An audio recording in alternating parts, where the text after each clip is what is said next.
Have you ever felt like getting older is a test you never studied for?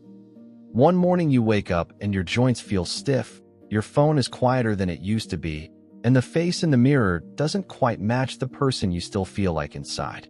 It's almost as if the world silently moved on while you were still trying to catch your breath. No one really warns you about this part. People tell you to save for retirement. They tell you to watch your blood pressure, take your pills, eat your vegetables. But almost no one tells you about the invisible side of aging. The losses you can't see on an X-ray, the slow fading, the strange mix of gratitude and grief. As a doctor who's walked alongside thousands of people in their later years, I've seen the same painful patterns appear again and again. And I've also seen something else, a kind of deep, quiet peace that some people find when they finally stop fighting reality and start working with it instead. In this video, I want to share with you 5 bitter truths about old age. Truths that might sting when you hear them, but that can make your life lighter, calmer, and more meaningful once you accept them. And if you stay with me until the end, I'll share a hidden 6th truth that almost no one talks about, but that ties everything together and can completely change how you feel about the years ahead of you.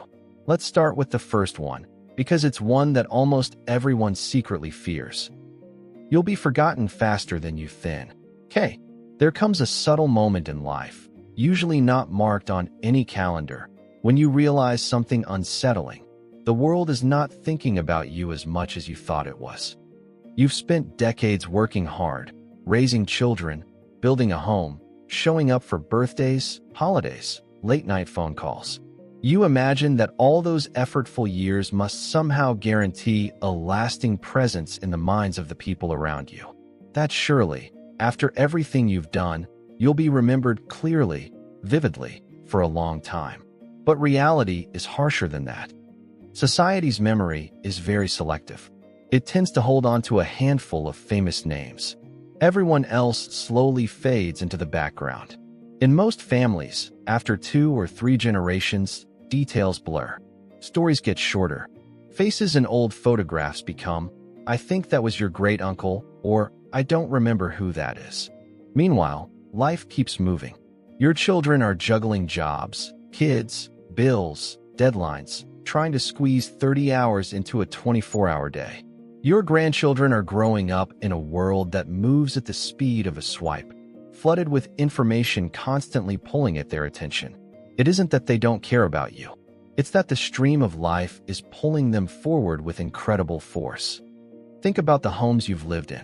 One day, the house you love may be sold. The walls you painted, the garden you carefully tended, the little marks on the doorframe where you measured your kid's height. All of it may be painted over, remodeled, or torn down by people who never knew your name. The objects you cherished may end up in a box at the back of a closet or on a shelf in a thrift store, handled by strangers with no idea who they once belonged to. I remember an older gentleman I'll call Raymond. He had built a small business from scratch. He worked 6 days a week for decades, rarely took vacations, and poured his identity into his work and his role as provider. When he retired, he imagined his children and grandchildren would often ask him for advice, to tell stories, to share the lessons of his life. Instead, they were busy. They loved him, but the calls got shorter, the visits less frequent. One day he told me, "Doctor, it feels like my whole life is being packed into a cardboard box and shoved into the attic. I'm not angry. I just feel faded." That feeling is brutal. It cuts right into a human need we rarely admit out loud. The desire to be remembered, to matter, to leave a mark that lasts. So what do you do with this truth? Do you become bitter? Do you blame your family? Do you spend your days complaining that young people don't care anymore? You could. Many people do. But it makes them miserable. Or you could do something very different. You could decide that being forgotten is not a personal failure. It's simply how life works. And if you accept that, it sets you free. If you stop demanding that your name echo through time, you can start paying attention to something far more important than being remembered, being present. You stop twisting yourself into knots to please everyone. You stop thinking, "Will they remember me for this?" and start asking, "Is this meaningful now?" Instead of chasing some grand legacy, You focus on the impact you can have in the next 5 minutes. The kind word you give to the person at the checkout line. The patient advice you offer your adult child without judgment. The calm presence you bring when your grandchild is anxious. Those moments might not be written in any history book, but they ripple through lives in ways you'll never fully see. Studies in psychology show that while individual names fade, the influence of kindness, support, and emotional warmth can shape behavior and even health across generations. You may not be remembered, but the way you loved absolutely can echo forward. So ask yourself this. If, years from now, no one remembers your exact words or your favorite jokes or even your favorite color, would you still choose to be kind today? If your answer is yes, then you've already begun to reclaim your peace. If this truth hits home, if deep down you feel that ache of being slowly forgotten, but you're willing to live fully today anyway, type present in the comments. It's a small promise to yourself. I'm here, right now, and that's where my power is. But as painful as it is to feel the world move on without you, there's another betrayal that feels even more personal. Your mind stays young, your body doesn't. There's something strange that happens as the years go by. In your mind, you still feel like yourself. You still remember what it was like to run for the bus, to work long shifts, to carry heavy bags without thinking twice. You still get flashes of that younger you, laughing, moving quickly, taking stairs 2 at a time. But then your body answers back. Getting out of bed requires a moment to steady yourself. Knees complain. Lower back tightens. You plan trips around how many steps there will be. You think twice before getting down on the floor with your grandchild, not because you don't want to, but because you're not sure how easily you'll get back up. That gap between how young your mind feels and how old your body behaves can be infuriating. Medically, we know why this happens. Starting around age 30, the body naturally begins to lose muscle mass, often around 3 to 5% every decade, sometimes more if we're inactive. That loss can speed up after 60.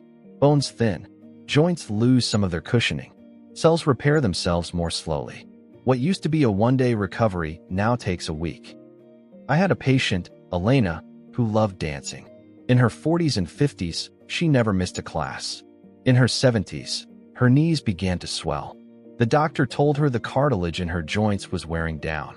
She tried to push through the pain at first, refusing to give in. But the harder she pushed, the worse it got. Eventually, she had to stop dancing the way she used to. She told me, with tears in her eyes, "I feel like my own body has broken a promise. Inside I still feel 35. Outside I feel like a stranger." Maybe you felt that too. The sense that your body is working against you, that it has betrayed all the loyalty you showed it over the years. Here's the bitter truth. Your body will change whether you like it or not. Fighting that fact doesn't stop it. It just burns your energy and fills your days with anger. But there is another way to see it. What if your body isn't your enemy? What if it's an old friend who's carried you for decades, now asking you to treat it differently? You might not be able to sprint anymore, but you might be able to walk steadily if you respect your limits. You might not be able to lift what you once did, but with slow, gentle strength training and enough protein, you can still build and maintain muscle, even later in life. One study after another shows that older adults who keep moving, with walking, resistance training, and balance exercises, stay more independent, less lonely, and often happier than those who give up and sit all day. You don't need to become a gym fanatic. You just need to move in ways that match the body you have now, not the body you wish you still had. Instead of saying, "I can't believe I can't do this anymore," try asking, "What can I still do that feels good and keeps me going?" Maybe you walk a little farther today than you did yesterday. Maybe you do light exercises with bottles of water as weights. Maybe you focus less on the distance you cover and more on how it feels to breathe, stretch, and be alive in your body.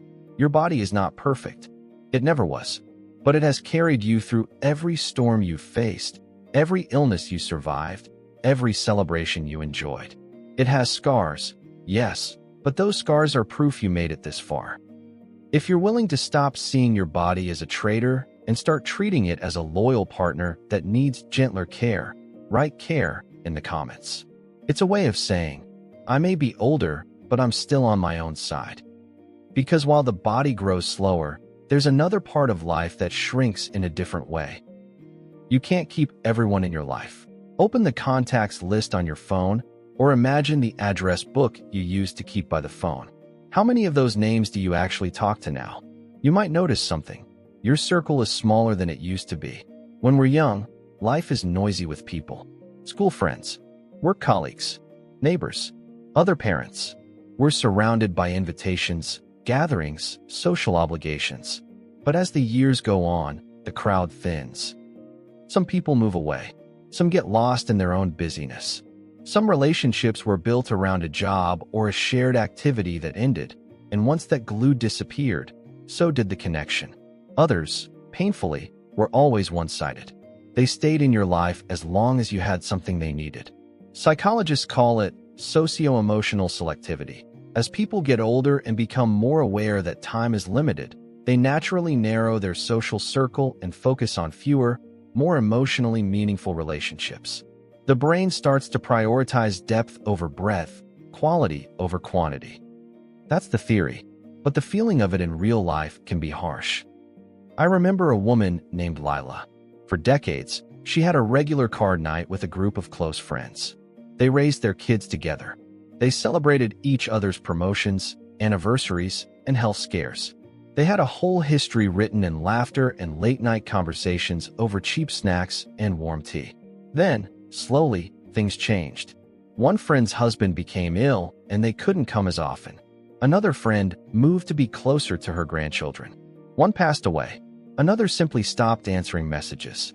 Within a few years, the group that once felt so solid had quietly dissolved. Lila sat in my office one afternoon and said, I feel like the last one left in an empty room. Did I do something wrong? Why couldn't I keep everyone together? That's the painful illusion that if a relationship ends, it's always a sign of failure. But the truth is simpler and sadder and strangely freeing. Not everyone is meant to walk your whole road with you. Some people are in your life for a season, some for a job, some for a particular chapter. Their role in your story has an end point, even if no one marks it on a calendar. If you try to cling to everyone forever, you end up exhausted and disappointed. You might keep reaching out to people who never reach back. You might chase approval from those who have already turned the page. You might spend more time mourning who's gone than appreciating who's still here. What if, instead, you did this? You accept that your circle will shrink. You stop asking why every single person left.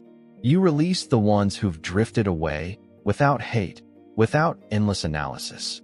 You honor what they meant to you, but you stop basing your worth on whether they continue to show up. Then, you turn your attention to the people who are still there. The neighbor who checks on you. The friend who remembers your appointments. The child who doesn't call every day, but calls when it truly matters.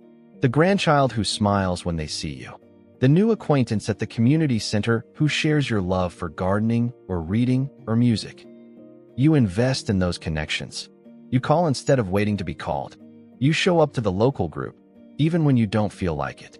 You ask questions, listen to stories, and allow new friendships to grow at any age. Because yes, you can make new connections even in your 70s, 80s, or 90s. Humanity doesn't have an expiration date.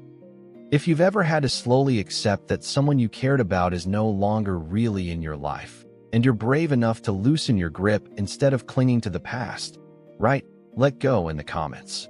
It doesn't mean you didn't love them. It just means you're ready to love the people who are still right in front of you. And as your circle changes on the outside, there's another change that's impossible to ignore every time you look in the mirror. You no longer look young, and that's okay. There's a moment many people remember with startling clarity. You're washing your hands or brushing your hair. You glance up at the mirror, expecting to see the familiar face you've known for years, and instead you see someone older.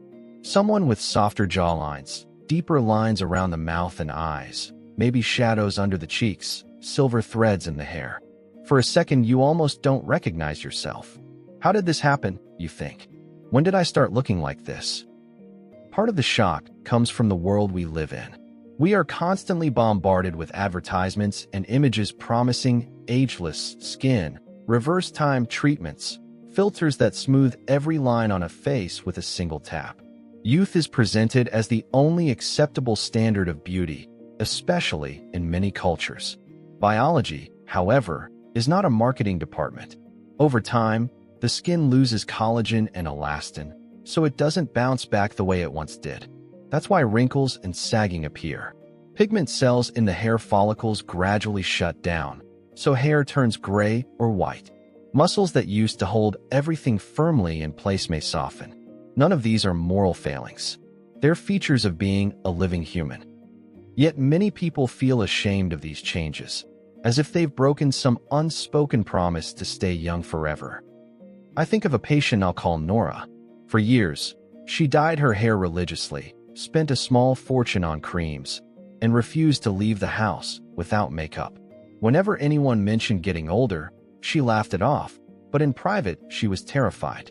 One day, her granddaughter climbed into her lap, looked closely at her face, and said, "Grandma, I like your little lines when you smile. They look like sun rays." Nora told me that sentence pierced her. She realized all the things she was trying to erase were exactly the things that made her face hers. Lines from laughing, crying, worrying, loving. That day, she made a different decision. She didn't stop caring about her appearance, but she stopped trying to pretend she was someone she wasn't. This is the bitter truth. You will never look like you did at 30 again. No cream, no procedure, no trick can rewind time. Trying to do so endlessly will drain your money, your energy, and your joy. But that doesn't mean you become careless. It means you shift your goal. Instead of trying to look younger, you try to look well. You take care of your skin not to erase every line, but to feel comfortable in it. You dress in ways that feel good on the body you have now, clothes that fit, that allow movement, that make you feel put together. You pay attention to posture, because how you carry yourself can change how you feel in your own skin more than any expensive serum. Most importantly, you treat your reflection with kindness. Every time you look in the mirror, you're seeing evidence that you made it through decades of life that many never got to see. Each wrinkle around your eyes may come from years of smiling. Each gray hair may be a sign of how long you've stayed in the story. Aging is not a flaw to be covered up. It's a privilege denied to too many. So when you catch yourself sighing at the mirror, try saying this instead. This is a face that has lived. This is a face that has loved. This is a face that is still here. If you're ready to stop punishing your reflection for doing what human faces do, age, and start seeing your real, lived-in beauty, type true beauty in the comments. Not because you don't care how you look, but because you're choosing to care in a healthier, kinder way. But there's one more truth that might be the hardest to face of all. You'll watch more people you love leave this world. There is a particular kind of silence that only those who have lived a long time truly understand. It's the silence left behind by people who are no longer here. An empty spot at the dining table where someone used to sit. A phone that no longer rings with a familiar voice. A favorite song that once made you smile, but now brings tears. A set of keys hanging on a hook that no one uses anymore, but you can't quite bring yourself to move. The longer you live, the more of these absences you collect. Parents, siblings, friends, neighbors, colleagues, sometimes even a spouse or a child. One by one, the people who made up the background noise of your daily life begin to disappear. You may attend more funerals than birthday parties. You may underestimate how much energy it takes simply to carry all those goodbyes. Grief is not just sadness. It's disorientation. It's losing a piece of your map of the world. Research shows that grief in older adults is not just emotionally painful. It can increase the risk of depression and physical health problems, especially when it leads to deep loneliness. When your days get quieter, your thoughts can get louder, and not always in kind ways. I think of a man I knew, Mr. Hayes, who lost his wife after more than 50 years of marriage. They had a rhythm to their days: morning coffee, errands, watching their favorite programs together, small arguments about nothing important. When she died, that rhythm stopped overnight. He told me, I feel like I'm walking around in a house that's suddenly 3 sizes too big. There's space everywhere she used to be. Nothing I could say would remove that pain. And that's important to understand. Grief is not a problem you solve. It's a reality you learn to live with. The bitter truth is this: if you allow yourself to love deeply, you will eventually hurt deeply. There's no way around that. The price of love is grief. The price of being the one who lives longer is carrying more memories than most. But hidden inside that pain is something important. We only grieve because we have loved. If you never let anyone matter to you, you would never feel this level of loss. The depth of your sadness is a mirror of the depth of your connection. So what do? First, we stop telling ourselves that we have to get over it on a schedule. Grief does not run on a clock. For some, the sharpness softens after months. For others, it takes years. For many, it never completely disappears, it just changes shape. Second, we find ways to bring those we've lost with us into the life we still have. You might tell their stories to younger family members, cook their favorite dish on a certain day each year, write down the phrases they used to say so you don't forget them. You might keep one special object of theirs in a place of honor, not as a shrine to your pain, but as a quiet reminder of their presence in your life. Third, we seek support instead of carrying everything alone. Studies on bereaved older adults show that social support, from friends, family, or community, can help protect against the worst impacts of grief on mental health. Sharing memories with others who knew the person, joining a support group, talking to a counselor or spiritual advisor. Even a regular chat with a neighbor over coffee can be a lifeline. Finally, we give ourselves permission to feel both sadness and joy. You're allowed to laugh again. You're allowed to enjoy a good meal. You're allowed to make new memories, not as a replacement for the ones you lost, but as a continuation of a life that still has value. If you've ever lost someone and wondered, is it wrong for me to enjoy anything now? The answer is no. If they loved you, they would not want your life to freeze in place at the moment of their death. They would want you to keep going, carrying their love, not just their absence. If you've walked through a loss that felt like it tore your heart in two, but you're still here, still breathing, still trying your best, write resilience in the comments. You might not feel strong, but the very fact that you're still here proves that you are. Now, hearing these 5 truths, that you'll be forgotten, that your body changes, that people drift away, that your appearance ages, that you'll face many losses, it might sound overwhelmingly negative. But there's a hidden 6th truth that can transform all of this. The hidden truth: acceptance is a skill, not surrender.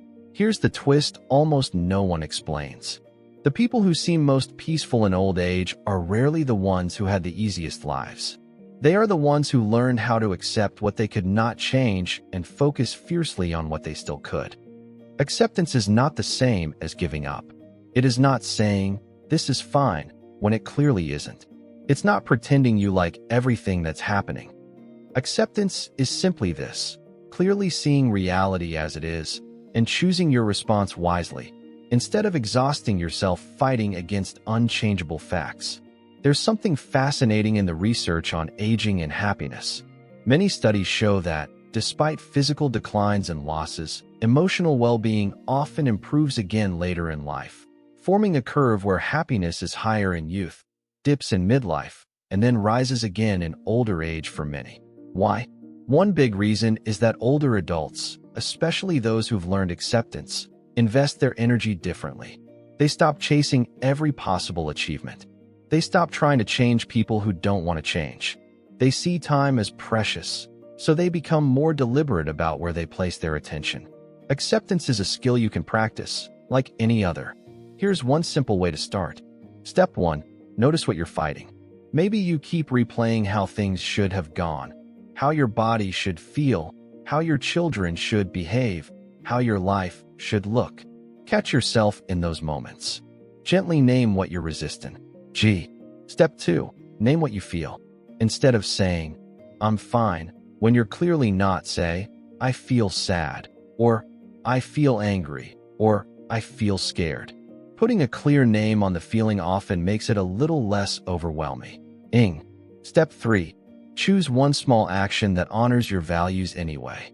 You can't make your body 20 again, but you can stretch for 5 minutes. You can't force your old friends to call, but you can pick up the phone and call someone. You can't bring back those who have died, but you can speak their name with love and perform one kind act in their home. Nor, each time you do this, you're practicing acceptance. You're saying, I acknowledge that life is not what I wanted in every way, and I still choose to live it as well as I can.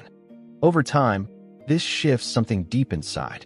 The same old aches and losses may still be there, but they no longer define your entire experience. You begin to find small joys again. The warmth of sunlight through a window, the taste of a favorite tea, a shared laugh, the comfort of a familiar route. Acceptance doesn't erase the bitter truths. It simply makes them bearable. It turns them into part of the landscape of your life instead of the whole picture. So now, I want to turn this back to you. Your one quiet promise to yourself. We've walked through a lot together. The reality that most of us will be forgotten faster than we imagine. The frustration of a body that slows down while your mind still feels young. The shrinking of your social circle and the need to let some people go. The changing face in the mirror and the challenge of embracing your real appearance. The deep grief of watching people you love leave this world. And the hidden truth that acceptance is a skill that can turn all of this into a quieter, more peaceful life. These truths are not easy to hear, but ignoring them doesn't make them disappear. It only makes you feel blindsided, unprepared, and constantly at war with your own reality. So here's my question for you, and it's a deeply personal one. What is one quiet promise you're willing to make to yourself after watching this? It doesn't have to be dramatic. In fact, the smaller and more real it is, the better. Maybe your promise is, I will speak more gently to my body and still move it ever. Why did? I will stop chasing people who never call back and invest in those who do. I will treat my wrinkles as proof that I've lived, instead of flaws to be erased. I will tell someone I love that I appreciate them, today, not someday. I will let myself feel my grief, but I won't let it steal every good moment left. Whatever your promise is, write it in the comments. Not for me, but for you. There is something powerful about putting it into words. It turns a vague intention into a real decision. If you found comfort, clarity, or even a little courage in our time together, please tap the like button. It helps this message reach more people who are quietly carrying the same fears you are, often in silence. If you'd like to keep walking this road with others who are learning to age with more peace, wisdom, and self-respect, hit subscribe. That way, you won't miss future videos where we talk honestly about getting older, not with sugarcoating, but with compassion. And finally, think of one person in your life who might need to hear this right now. Maybe a parent who feels left behind, a friend who's grieving, someone who jokes about getting old but is clearly scared of it. Send this to them. You never know, it might be the message that helps them breathe a little easier. Thank you for spending this time with me. You are not alone in how you feel. You are not failing at aging. You are simply human, doing your best at something none of us have fully figured out. Stay healthy, stay kind to yourself, stay wise, and I look forward to seeing you in the next video.